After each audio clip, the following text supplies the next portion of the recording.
मोदी जी प्रणाम।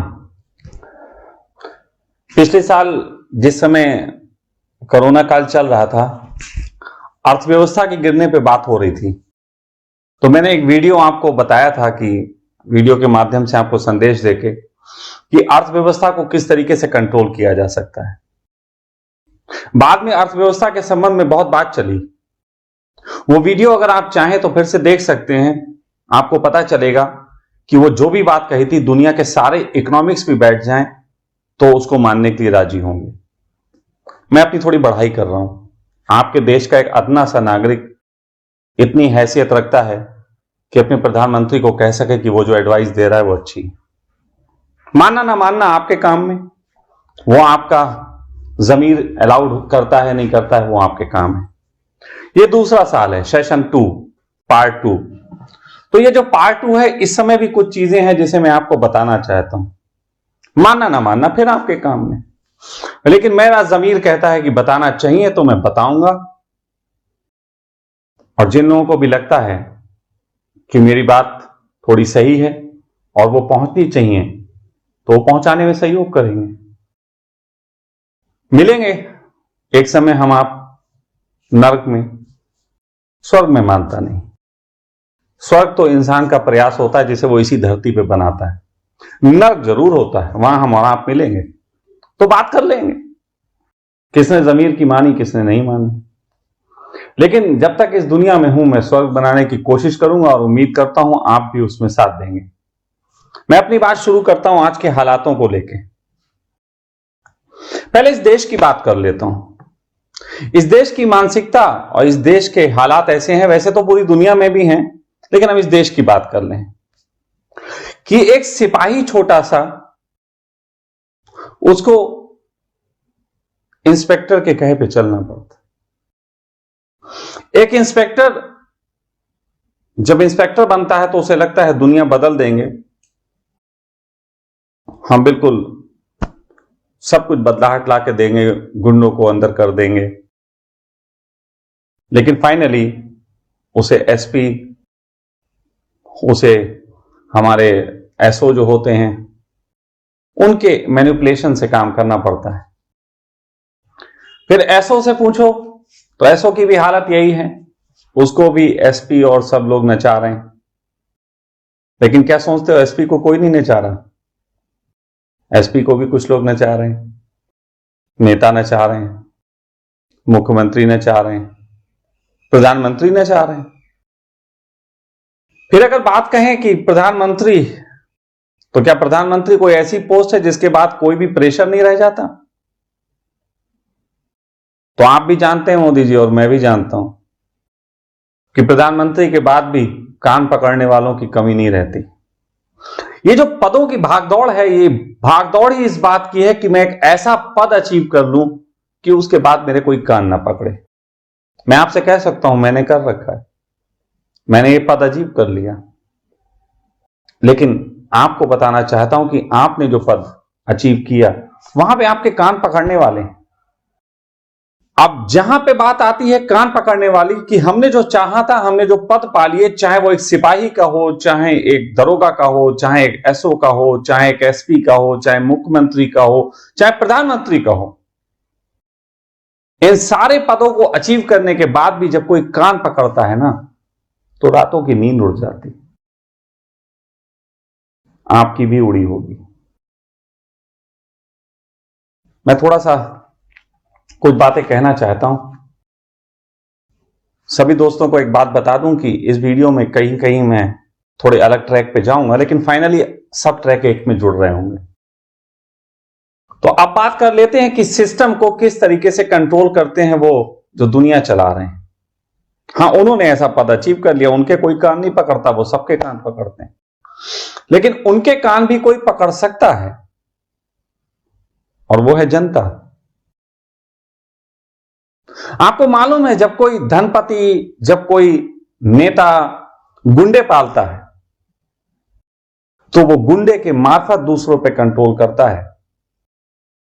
एक सिपाही को दरोगा तंग ही इसलिए करता है कि जो सिपाही का काम है वो सिपाही ही करेगा, वरना दरोगा ही सिपाही भी बन जाता। एक प्रधानमंत्री जब एसपीडीएम को कंट्रोल करता है तो वो इसलिए करता है कि उनके मार्फत काम कराए जाएंगे। लेकिन अगर मार्फत कोई काम करना छोड़ दे तो क्या करोगे? कई बार ऐसा होता है, मेरे पिताजी कहा करते थे, उनकी एक फिलॉसफी थी कि गुंडों का और पुलिस वालों का कभी साथ नहीं करना चाहिए,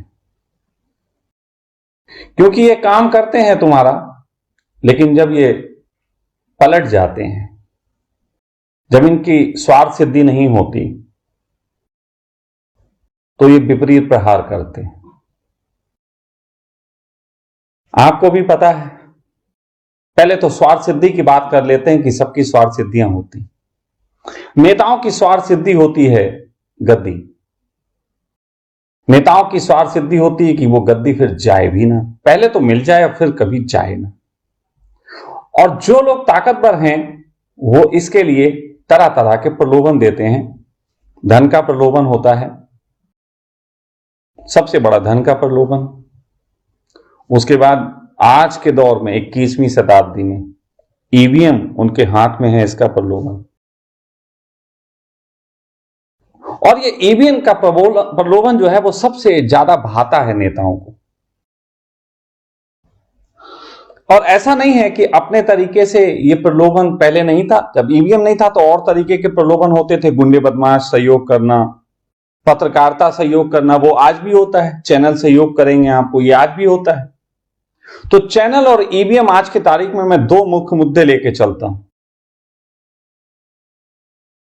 जो हमारी दुनिया को बर्बाद करने के लिए लोग लगे हुए हैं।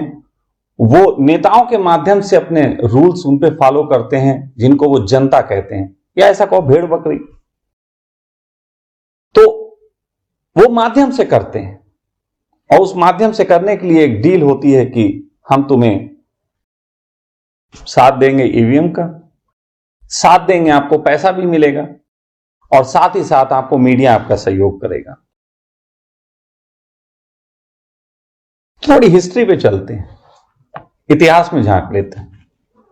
इतिहास में झांक लेते हैं कि एक समय इंदिरा गांधी थी। इंदिरा गांधी बड़ा अच्छा अपने तरीके से राज्य चला रही थी, दुनिया को बर्बाद कर रही थी। हम तो यही बर्बाद कहेंगे, क्यों हम कहें आबाद करेंगे। लेकिन अचानक उनका जमीर जागा, और उस जमीर जागने में उन्होंने बैंकिंग सिस्टम सब सरकार कंट्रोल करेगी ऐसा एक बिल लेके आई। जब वो ऐसा बिल लेके आई तो इस देश में अचानक ही उनके खिलाफ क्रांतियां होने लगी। बहुत सारे नेता खड़े हो गए, अचानक मीडिया विरोध हो गया। ये उसी दौर की बात है जब उन्हें इमरजेंसी लगानी पड़ी।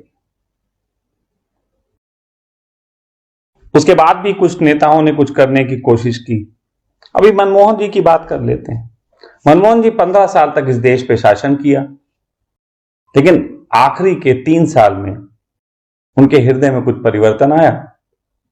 तो उन्होंने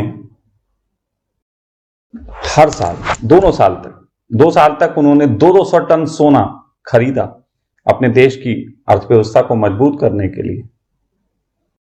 जैसे ही सोना खरीदा, फिर अचानक निर्भया कांड हो जाता है। निर्भया कांड हमारे देश में रोज होते हैं, लेकिन फिर एक कांड हो जाता है जिसे मीडिया इतना हाईलाइट कर देती है कि वो गद्दी से उतारे जाते हैं। उतार तो ईवीएम से भी दिए जाते हैं, लेकिन माहौल अगर ना बना हो तो ईवीएम भी क्या करेगी, इसलिए माहौल भी तो बनाना पड़ता है, वो मीडिया बनाती है। फिर मोदी जी आप आए, आपके आने के बाद आपसे खूब काम कराए उन्होंने। देश तोड़ना था, सोशल डिस्टेंसिंग आप पहले से ही ला रहे थे। ये तो बात अभी आप कर रहे हैं, पिछले साल से सोशल डिस्टेंसिंग अपनाओ। सच बात तो यह है कि आप सोशल डिस्टेंसिंग पहले दिन से बना रहे हैं। पहले दिन से आप सोशल डिस्टेंसिंग इस देश में क्रिएट कर रहे थे। खैर, आपको यह लालच दिया गया था कि आपके लिए बहुत कुछ किया जाएगा, ईवीएम सदा आपका रहेगा, इसीलिए 24 पे भी आपको बड़ा फक्र था कि 24 में भी हम आएंगे। लेकिन कभी कभी क्या होता है, गन्ना कोई जल्दी पिट जाता है, जल्दी उसका रस निकल जाता है। कुछ गन्ने सॉफ्ट होते हैं, कुछ हार्ड होते हैं। हार्ड का देर में रस निकलता है, सॉफ्ट का जल्दी निकल जाता है। आपने बहुत तीव्रता से जो काम किया, आपका रस जल्दी निकल गया, और जब आपका रस निकल गया तो आप में उनका रस निकल गया, और आप में जब उनका रस निकल गया, यही कारण है आप 1 साल से जानते थे, बड़े परेशान थे इस बात को लेकर कि हम में से रस निकल गया, और यही कारण था कि ममता दीदी को हराने के पूरा आपने कुनबा उतार डाला कि हम इतना करेंगे कि देखें कैसे नहीं कुछ बात बनेगी। मीडिया आपका सहयोग भी कर रहा था, ये आपसे क्योंकि अभी काम कराने हैं, तो मीडिया आपका सहयोग भी कर रहा था, ये भी मीडिया सब उनके कहे थे। लेकिन साथ साथ मोदी जी आपको ईवीएम ने हरवा दिया। इस बार ईवीएम ने आपका साथ नहीं दिया, आपको इसकी खबर भी थी, ये मैं जानता हूं कि आपको इसकी खबर थी। आपको इसकी खबर थी कि अब वो ताकतें आपका साथ नहीं दे रही हैं। इसके लिए बहुत छोटी छोटी बातें और भी हुई। आपको पता है, एक व्यक्ति आपके खिलाफ लगातार बोलता रहा, उसका नाम था रवीश। उस रवीश को जिस संस्था ने अवार्ड दिया, वो संस्था उन्हीं की, तुम्हें पता है। जिस समय इस देश की मीडिया तुम्हारा साथ दे रही थी, विदेशों की कुछ मीडिया तुम्हारे खिलाफ भी काम कर रही थी, और ये उनकी ट्रिक होती है काम करने की, कि एक तरफ तुम्हें चढ़ाते हैं चने के झाड़ पे, दूसरी तरफ छेद तैयार करते हैं जिसमें से तुम्हें गिराना है। कोई भी नेता भविष्य में आएगा, उसके साथ भी ऐसे ही होगा। तो इस समय कोरोना काल में, मैं क्षमा कीजिएगा आपको गुंडा बोल रहा हूं, आप जैसे गुंडे को जिन्होंने पाला था वो अब साथ छोड़ गए। गुंडा गुस्से में है,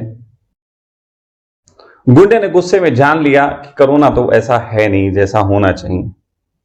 हां, हो सकता है थोड़ा बहुत वायरस का आपको पता हो, हमसे ज्यादा ही आप जानते हैं, लेकिन आपने भी जिद गांठ ली, क्योंकि वो आपकी सिग्नेचर के बगैर तो नहीं कर सकते। अभी कम से कम इतनी पावर तो आपके पास भी है। आपने भी जिद काट ली। उनका मकसद है वैक्सीन लगवाना, आपने वैक्सीन की कमी करवा दी। गुस्से में हो, मुझे पता है। आपने वैक्सीन की कमी करवा दी, और जो आदमी पिछले साल दहाड़ के कह रहा था कि पूरे देश में लॉकडाउन किया जाता है, वो इस बार कह रहा कोई जरूरत नहीं, मुख्यमंत्री अपने देख लें। वरना आप जो लोगों को कैद करके थाली बजवा सकते हैं, वो लोगों को इस बार भी कैद कर सकते थे। लेकिन मुझे मालूम है ये गुंडा नाराज है, लेकिन ये गुंडा मुझे अच्छा लग रहा है, ये गुंडा मुझे अच्छा लग रहा है। देर आए दुरुस्त आए, क्या फर्क पड़ता है।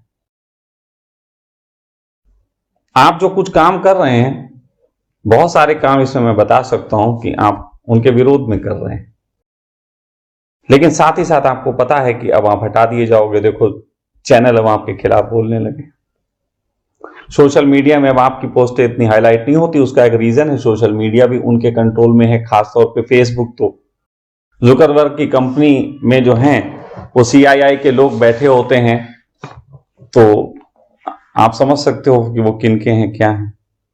ये पूरी बातें जो मैं आपको बता रहा हूं, वो सिर्फ इसलिए बता रहा हूं कि मैं आपके दिल को समझ रहा हूं, आपके दर्द को समझ रहा हूं। लेकिन क्योंकि इस समय हमारा और आपका दुश्मन एक ही है, तो मैं आपको कुछ सलाह देना चाहता हूं। आपको भी एक बात का अच्छे से पता है कि डेमोक्रेसी जो लाई गई, ये डेमोक्रेसी ही उनका सबसे बड़ा हथियार बन गई। 5 साल के लालच में जो नेता आता है, उसको ठगना, उसको अपने कंट्रोल में लेके चलाना आसान होता है। मैं आपको कहता हूं कि हर डेमोक्रेट का, हर नेता का यह सपना होता है कि काश उसे सत्ता ऐसे संभालने को मिले जैसे राजा संभाला करते।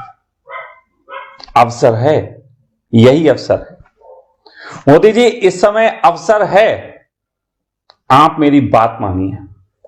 मैं पहले भी कह चुका हूं, हो सकता है आपके बहुत सारे प्रूफ उनके पास, हो सकता है आपकी कोई अश्लील चैट वगैरह उन्होंने रख ली हो सकता है कि और भी कई तरीके से आपको वो ब्लैकमेल कर रहे हैं। डरिए मत, आइए मंच पे एक दिन बता डालिए सब कुछ, जनता को कह दीजिए इस तरीके की साजिशों का हिस्सा बनाया जा रहा था ये देश, और अनजाने में मैं भी इनके साथ था। लेकिन आत्मा तो किसी वक्त जाग सकती है। सोनिया गांधी ने जब स्टेटमेंट दिया था कि मेरा ज़मीर अलाउड नहीं करता कि मैं प्रधानमंत्री बनूं, लोगों ने बहुत एप्रिशिएट किया। यह देश वो देश है जहां पे आत्मा की बात करके आप अपने आप को नग्न कर सकते हैं। आप कह सकते हैं मैं गंगा में नहाने इसलिए जाता हूं कि मैंने पाप किए, तो पापों को बताना पड़ेगा ना आपको। आप पापों के बारे में अपने बताएंगे। गंगा में जब प्रवेश करते हैं, वाकई में अगर पाप धुल जाए इस नियत से, तो आपको गंगा में सोच के उतरना पड़ता है कि हां ये पाप मैंने किए थे। उसी प्रकार ये जनता आपकी गंगा है। मार जाओ डुबकी, बोल दो सब कुछ। और मैं ये जानता हूं मात्र आपके पूरे भाजपा उसमें सिर्फ 2 लोग हो जिसे ये प्लान का पता है, आप, आपके छोटे भाई, और आप दोनों ने कोरोना पे इस बार स्टेटमेंट नहीं दी। वैक्सीन क्यों बेच दी थी, इस पे स्टेटमेंट नहीं दी। और कंपनियों को बनाने की परमिशन नहीं दे रहे हो, इस पे स्टेटमेंट नहीं दिए। और सारे चैनलों के माध्यम से और सबके माध्यम से आपके ऊपर दबाव बनाया जा रहा है, वैक्सीन बनाओ, वैक्सीन बनाओ। और जो ये चिल्ला रहे हैं केजरीवाल और ये ठाकरे साहब या और भी जो चिल्ला रहे हैं वैक्सीन दो, वैक्सीन दो, असल में ये वो लोग हैं जिन्हें तुम्हारे उन मालिक के द्वारा हल्की फुल्की खबर पहुंचा दी गई है कि जो अच्छा काम करेगा आगे हम उसे आगे बढ़ाएंगे। ये प्लान आपको भी पता है, उनको भी पता है। और मैं कह चुका हूं कि मुझे बहुत हद तक लगता है कि भी 2-3 हो गए। पहले तो मैं एक डंके की चोट पे कहता था कि केजरीवाल है जो आने वाला है, क्योंकि उसके बारे में मार्केट बनाई जा रही है। लेकिन अब ऐसा भी हो सकता है कि बाल ठाकरे का, उसका ठाकरे का भी नंबर हो। मैं बार बार बाल बोल जाता हूं, असल में वो बाल ही तो है, छोटा है, तो ठाकरे का नंबर भी हो सकता है, ममता दीदी का भी नंबर हो सकता है। इधर तुम्हारे योगी जी भी थोड़ा जोर मार रहे हैं, सावधान रहना। वैसे तो तुम्हें पता ही है अंदर अंदर क्या चलता, तुम भी जानते हो, हम भी जानते हैं। लेकिन कोई बात नहीं। एक कहते हैं कि कोई गेम होता है, उस गेम में एक कंडीशन आती है, ताश का गेम है कोई, मुझे पता नहीं, मैं सुना था कहीं कि उसमें कंडीशन आती है जब जोकर सबसे बड़ा हो जाता है। एक सिचुएशन पे एक जोकर इतना बड़ा हो जाता है कि फिर वो हुक्म के इक्के को भी हरा सकता है। वो गेम यही है, खेल जाओ। निश्चित ही ऐसा हुआ था सन 72 में, जब फ्रांस के राष्ट्रपति ने उन लोगों की पोल खोलने के लिए दुनिया को बताया कि हम लोगों को गलत तरीके से अमेरिका जो है वो लोन दे रहा है, हमारे साथ फ्रॉड कर रहा है, हमारे सोने को जब्त कर रहा है, गिरवी रख के फिर वापिस करने की इसका कोई इरादा नहीं है, यह हमें लोन में ही दबाया जाएगा। तो फ्रांस के राष्ट्रपति की इस बात के बाद उसकी हत्या हो गई थी। आपकी भी हो सकती, होने को तो मेरी भी हो सकती। लेकिन क्या अगर अभी नहीं होगी तो फिर हम नहीं मरेंगे, फिर हम नहीं मरेंगे। कोरोना से टपकने से अच्छा है कि एक बार लड़के मरा जाए। मोदी जी, इस वक्त विश्वास मानिए कि जो लोग भी आप तक वीडियो पहुंचाने के लिए इस वीडियो को शेयर कर रहे होंगे इस वक्त, वो सब एक कमेंट्स भी लिख सकते हैं कि अगर मोदी जी वाकई ऐसा कर लेते हैं तो क्या वो उनके साथ होंगे कि नहीं होंगे। मैं सबसे कहना चाहता हूं कि जो लोग इस तरीके के वीडियो को शेयर करके मोदी तक पहुंचाने के उत्सुक हैं, उन्हें यह भी बताना चाहिए कि प्लीज मोदी जी ये कर दीजिए और हम आपका साथ दें। इस देश से डेमोक्रेसी खत्म होनी चाहिए। इस देश में हमें फिर से राजा राज्य चाहिए।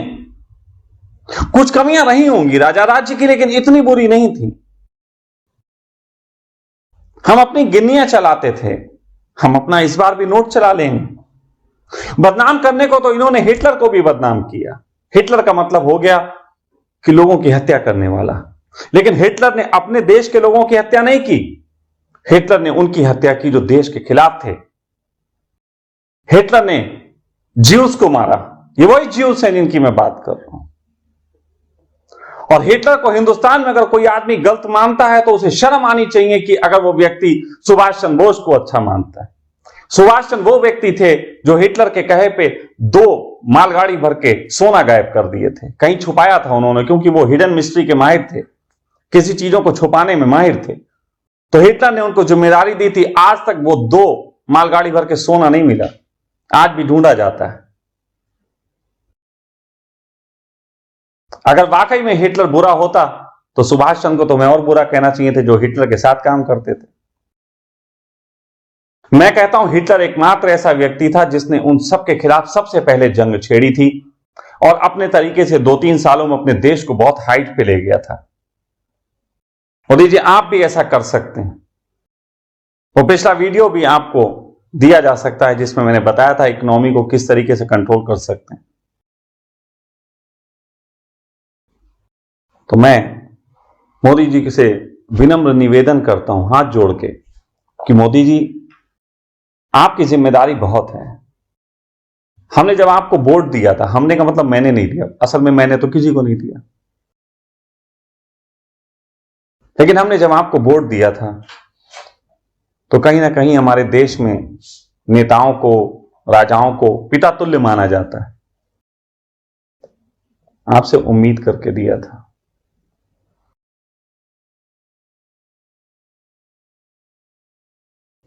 और ये उम्मीद अभी पूरी तरीके से नहीं टूटी, लेकिन विश्वास मानना, जो मित्र भी इसे सुन रहे हैं मेरी बात को, अगर मोदी जी ने ये स्टेप नहीं उठाया और एक और आ गया जो तुम्हें आश्वासन देता हुआ कि हम सब ठीक कर देंगे, वो तुम्हें और बर्बाद कर देगा।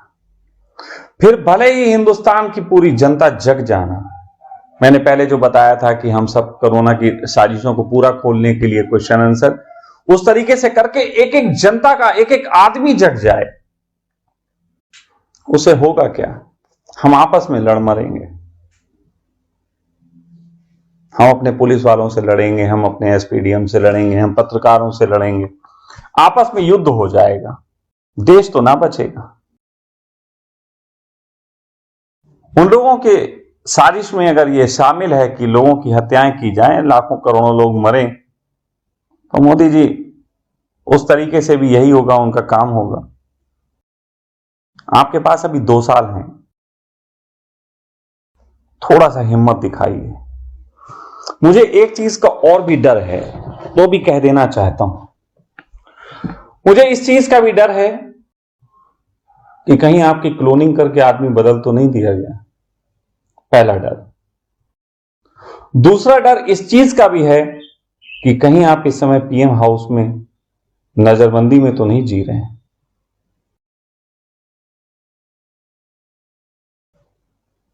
लेकिन अगर हिंदुस्तान की एक कहावत है कि औरत अगर अपने पति को धोखा देना चाहें तो वो किसी के साथ भी सो सकती है जाके, और अपने पति से नाड़ा खुलवा के जाएगी, बाद में उसी से बंद करवा लेगी। ऐसी एक कहावत, कहानी भी है। इस समय सुनाना नहीं चाहता, अश्लील हो जाएगी थोड़ी सी। तो अगर हिंदुस्तान की एक अदना सा औरत ये कर सकती है, तो हिंदुस्तान का प्रधानमंत्री भी अपने तरीके से अगर करने पर उतारू हो जाए तो बहुत रास्ते खोज सकता है।